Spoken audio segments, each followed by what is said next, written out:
Hello, hello, mic check. What's up, everyone? Just making sure everything's working here. Let me just check my audio. Thanks for joining me. Mic check, 1, 2. All right, it's all going through. Well, let me switch screens here. Hello, hello, everyone. Let me turn on this light. Sorry, I've been out for a couple of days. I know, man. This guy cannot be consistent. One of the rules on YouTube. Well, hopefully you guys can show me some grace. It's been pretty tough these last couple of days. I couldn't do my 12 p.m. Shows on. I just realized my Facebook audio was coming through at the same time. Uh, I couldn't do my live show yesterday and the day before. We just had not had a break. It's been real tough. First week I got sick and my kids got sick, and that lasted for about almost 2 weeks. Real scare there. Again, state of unknown, not what's going on. And then a couple days ago, maybe about like 5 days ago now, my wife got sick. She started to get a sore throat and a cough. And if you guys don't know, the cough is one of those signs of the virus. And 2 days ago, on was it Thursday? On Tuesday, my wife went to get tested for COVID-19. Now, it's really crazy. What I'm reading, and even from the stories that we're hearing from our friends, every hospital is really different. I guess it depends on the hospital and your health insurance. But we have been hearing stories of like you can't get tested, or the lines to get tested are crazy long. Like it takes like an hour or something like that. I mean, it's not like New York here. I mean, in New York, it's probably crazy long. But I guess it's a little bit different depending on which hospital and which health insurance you have. So when my wife left to get tested on Tuesday, I expected the worst. I expected for her to be there for like 2 hours and wait in that car line. And they come up to your car and they get tested. Um, Luckily, she got tested right away. There was virtually no line. She said she drove up and they did it in the parking structure. It was at the Kaiser Hospital in Anaheim, California. And she said they did it right away. And then she said they stick this swab up your nose. And she said it felt like it went to like here, to like your almost your brain. She said they go deep, real deep. Probably not the best feeling. And she got tested. She got tested on Tuesday, and then again, I was expecting like a 3 to 5 day wait, and that wait was the worst wait ever. Uh, Any of you who have ever waited on test results when it comes to anything like a COVID-19 or any other type of fatal disease or bad disease, the wait is terrible. I had a cyst, what I thought to be a cyst in my forehead, but it turned out to be a lipoma. A lipoma is basically a chunk of fat. But either way, I had no idea that it was lipoma until they dug it out. I thought it was a cyst, and I thought they had to do a biopsy on it. I was super scared, and that wait time for them to tell me that it wasn't a cyst and it was a lipoma, that was terrible for me because I thought maybe could have been cancerous. Was this like a cyst? Was this like a tumor? I didn't know. Terrible wait. Um, and this wait was the same. The virus results, waiting for it, was a worst wait. Results came back the next day, which we're really happy. And thank God my wife came back negative. The test results were negative. Oh man, it was probably one of the worst waits ever. Um, but she came back negative. Now let me share something with you guys that's super frustrating. I don't know if anyone here got tested. If you got tested, can you please let me know in the YouTube chat or in the Facebook chat or here on Instagram? I'm on Instagram over here, Facebook, YouTube over here. Can you guys let me know if you got tested? And let me know if you guys experienced the same thing. My wife got tested. The test results came back. This is what the test result says. It says that you are negative, but in the email it says the test results, however, are kind of inconclusive. So you can still possibly be positive. What on earth type of test results is that? Who wants to get test results that say negative, but you could be positive, or positive, but you could be negative? So frustrating. So the email says that you could still be positive still. So self quarantine for 14 days. Not real comforting news. I mean, the fact that it did come back negative, it is, but saying that our test results are not really conclusive, so you could still be positive. What? This is a terrible, terrible test. I really hope we improve on these testing results, and I know that they're trying their best, so I'm not gonna blame anyone. But man, we can't have test results like this.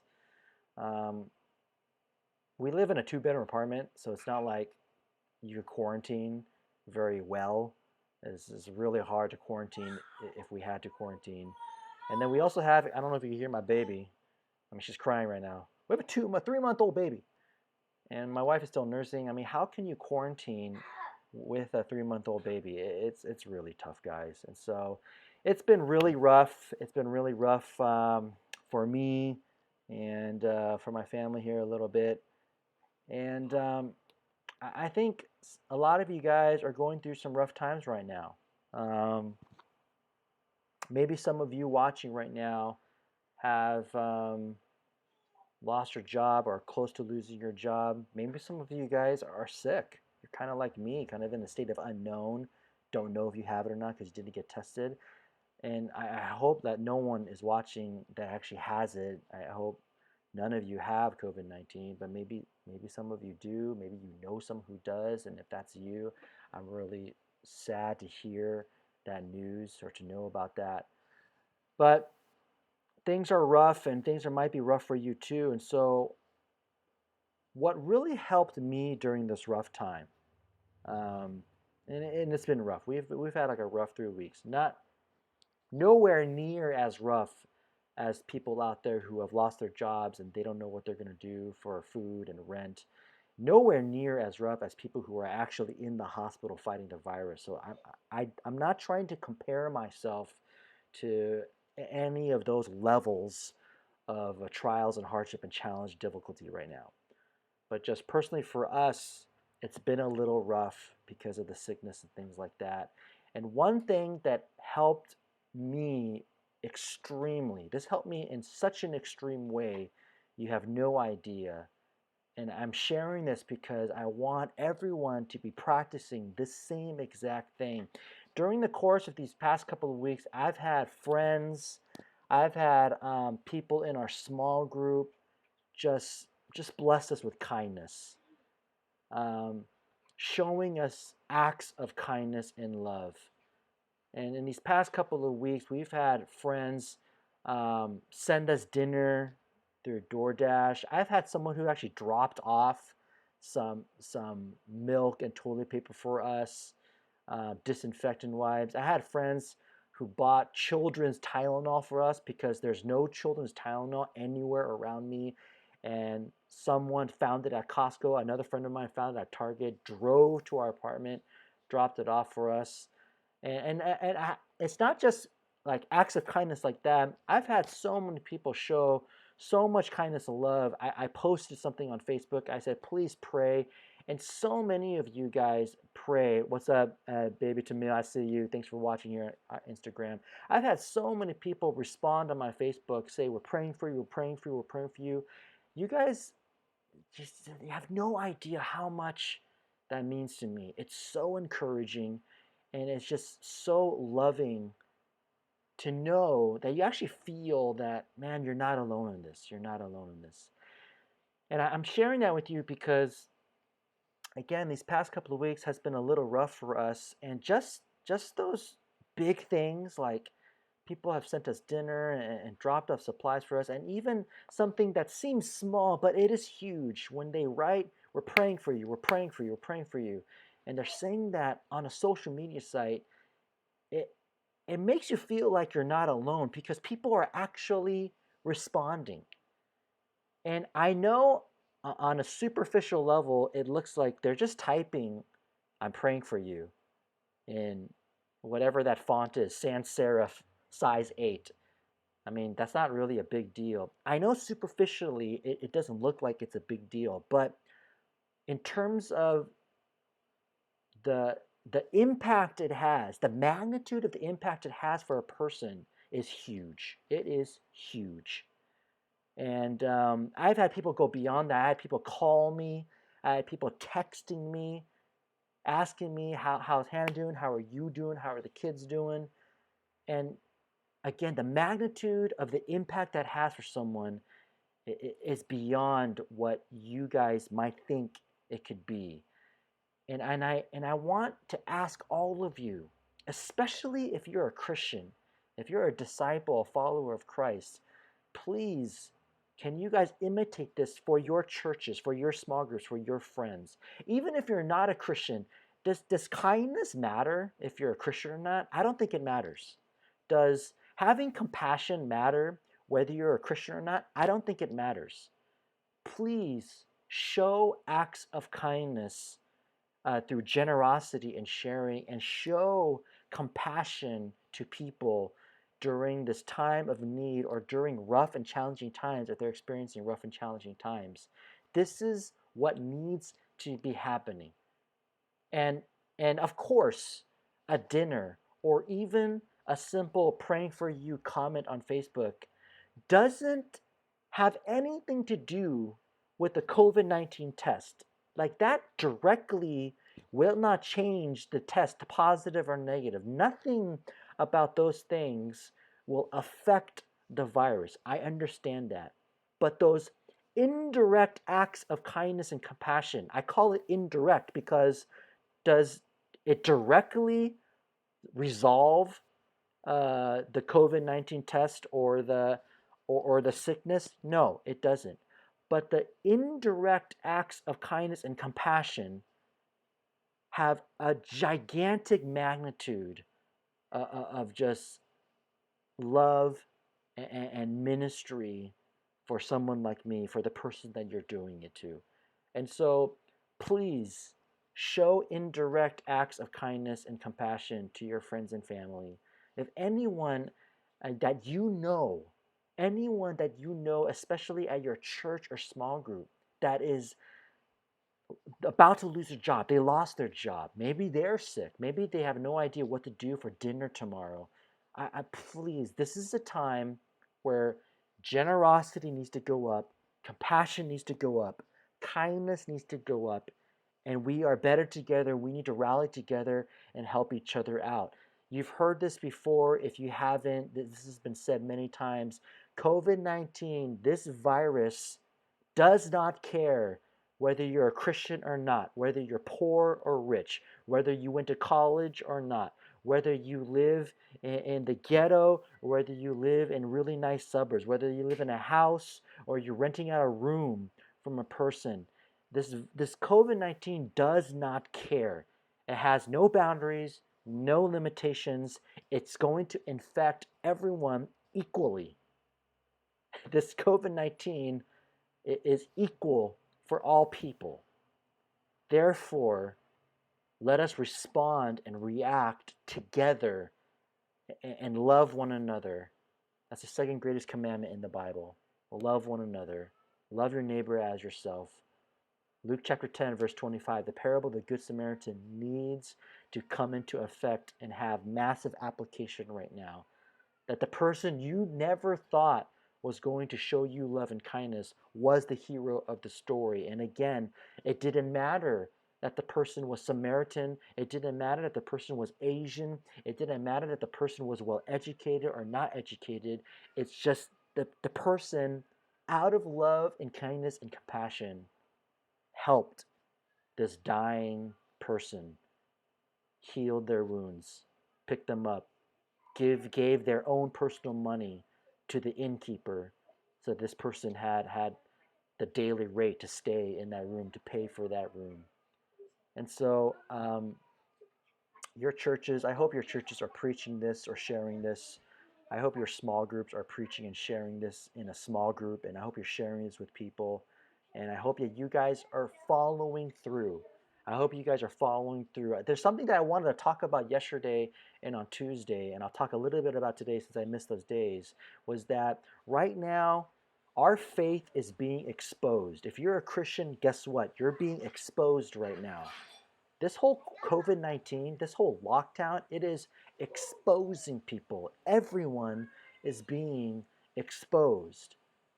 And the word exposed is not meant to be taken in a negative way. It just means that you're being revealed. The real you is coming out, and you're either going to be exposed in a good light or in a bad light, a dark light, a negative light. And if you're a follower of Christ, your faith is being exposed right now. And it either is going to be exposed in good light, proving and showing to the world that your faith is being revealed to the world, to your friends right now, and you're acting like Christ, you're imitating Christ, you're behaving, Galatians 5:22-23, in the fruit of the Spirit, that you are not just isolating yourself and trying to get away from everyone without showing any love and compassion and kindness to people. You are just taking care of just your family, and you go to church and you just want to receive the word and be blessed, but there's no outward expression of your faith to your neighbors. It's either being exposed in good light, or your faith is being exposed right now as weak faith, maybe even as a sham. Maybe you've been an imposter this whole time. And during times of trouble, you're not leaning upon Christ. You're not trusting in God. You're trusting in yourself, and you're building up a fortress right now at your house so that no one can get in. And maybe you're behaving in a way where you don't want to have anything to do with people. And guess what? Your faith is being exposed on social media. Everyone is being exposed right now. Whether you're a Christian or not, you're being exposed by what you're posting on social media. I'm on Instagram right here. I'm on Facebook and on YouTube right here. And I'm being exposed by what I'm saying and what I'm posting. And most of the people right now, they're being exposed for what they're posting because they're posting so much negativity and so much anger, and they're blasting the president, they're blasting the government, and they're blasting the healthcare system. Listen, there's a lot of things that gets me angry, and there's a lot of things about this whole response to COVID-19 that does not make me happy. It makes me upset. But if you're going to post about what's going on right now, remember, the way you post your thoughts is exposing your faith. And that there's too many Christians out there right now posting. It's one thing to post an angry post, but it's another thing to post an angry post and you're cussing the president out, you're cussing the government out. It's just, what's going on? This COVID-19 is exposing all of us, and the real you is coming out. This is Matthew chapter 15, verse 15 through 20, that Jesus is talking about. It's not what goes into the mouth, but what comes out of the mouth. And he's making this point of these Pharisees and people who want to follow these Pharisaical just traditions and laws, that you had to ceremonially wash your hands and even not eat with certain people because they were unclean, or you were doing something that's unclean spiritually, and that if you did it, perhaps maybe unclean spirits and demons would enter into your body because you weren't following the rules they had in place. And Jesus was responding to that. But in the main idea, in the bigger picture, Matthew 15 through 20, Jesus was talking about, don't you know it's not what goes into your mouth, but what comes out of it. And he made this point that out of the mouth comes slander and malice and all this stuff. And he was making a point that what is coming out of the mouth, behavior, speech, action, conduct, choices, it's all coming from a source, which is your heart, your soul. And Jesus was saying, don't you know that what comes out of the mouth reveals who the real you is? That the way you spend your money, that when you go through challenging times and trials and difficulty and you start posting something and cussing everyone out, that that is exposing the real you. The real you is coming out from your heart. The real you is coming out because all this anger and just this negativity, that's who you really are and is bursting through. So when you post, when you tweet, when you film yourself like this, like what I'm doing, and you're making videos, you're on Instagram making videos, you're on TikTok making videos, you're on YouTube making videos, and you start behaving in a way and conducting yourself and saying things that seem to be very opposite to the character of Christ, your faith is being exposed. You are being exposed by what you write on social media.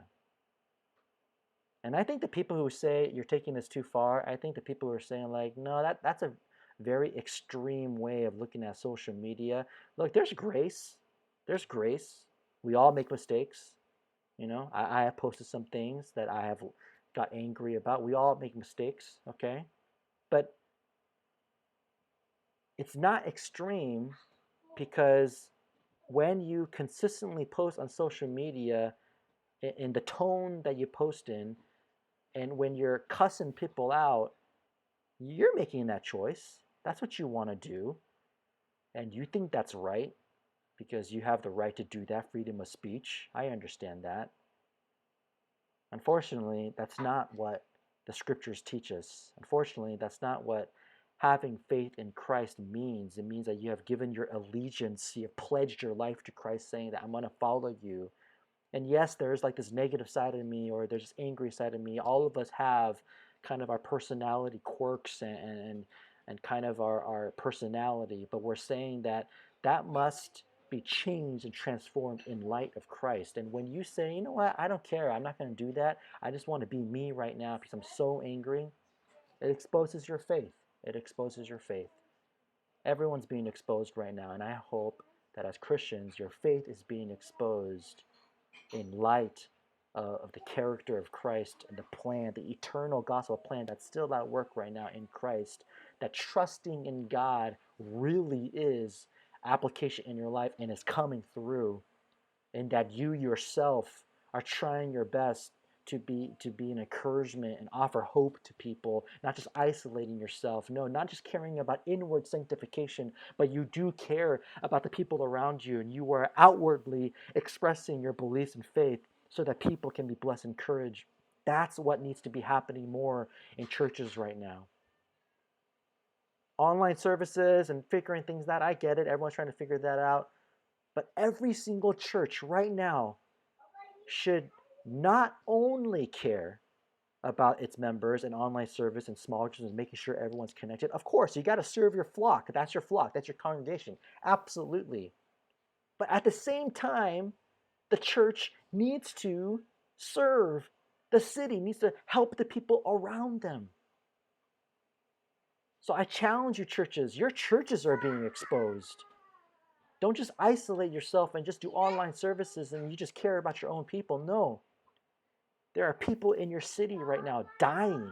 They are dying. They're about to be out of a house. They're dying. There are people who without food. They are dying. You can't live without food.